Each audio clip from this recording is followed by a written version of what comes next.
Hello दोस्तों, आप सभी का स्वागत है ज्ञान स्टोरी चैनल में। चैनल को सब्सक्राइब जरूर कर ले।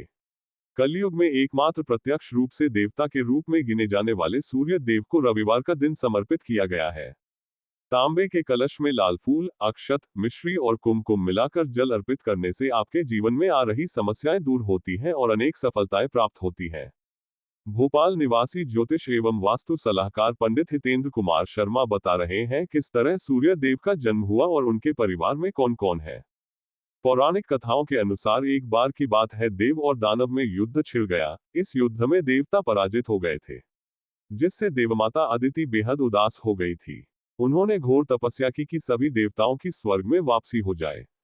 इस तपस्या से उन्हें वरदान प्राप्त हुआ कि सूर्यदेव उन्हें विजय प्राप्त करवाएंगे और वो खुद अदिति के पुत्र के रूप में जन्म लेंगे। एक समय ऐसा आया जब सूर्यदेव ने अदिति के घर जन्म लिया और देवताओं को असुरों पर विजय प्राप्त करवाए। कौन है सूर्यदेव के माता पिता और परिवार? धार्मिक ग्रंथों के अनुसार सूर्यदेव के पिता का नाम महर्षि कश्यप और उनकी माता का नाम अदिति था। माता अदिति की कोख से जन्म लेने की वजह से ही उनका नाम आदित्य हुआ। धार्मिक ग्रंथों के अनुसार सूर्य देव की पूजा के लिए सूर्योदय से पहले उठकर नित्य कर्मों से निवृत्त होने के बाद ही सूर्य देव की उपासना करना सर्वोत्तम माना गया है।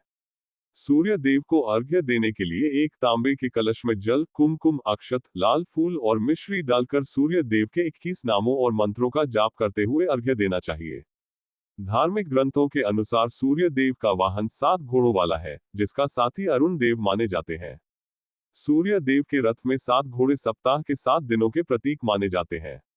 ये भी मान्यता है कि हर घोड़ा अलग रंग का है, जो एक साथ मिलकर पूरे 7 रंग वाले इंद्रधनुष का निर्माण करते हैं।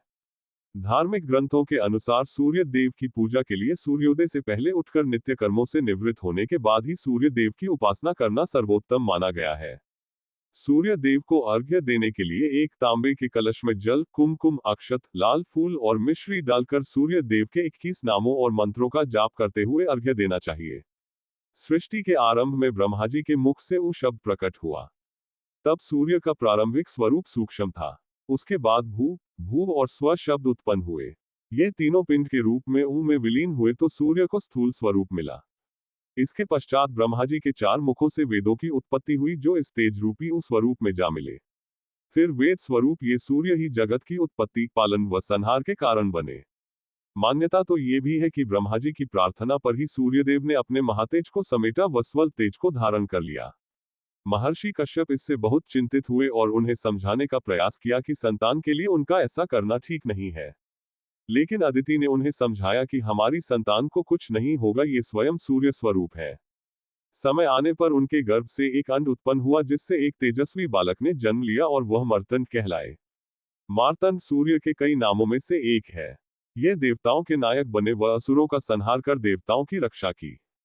अदिति के गर्भ से जन्म लेने के कारण इन्हें आदित्य भी कहा गया है। पुराणों के अनुसार माघ मास की शुक्ल पक्ष की सप्तमी तिथि को सूर्य देव की रोशनी पहली बार पृथ्वी पर पड़ी।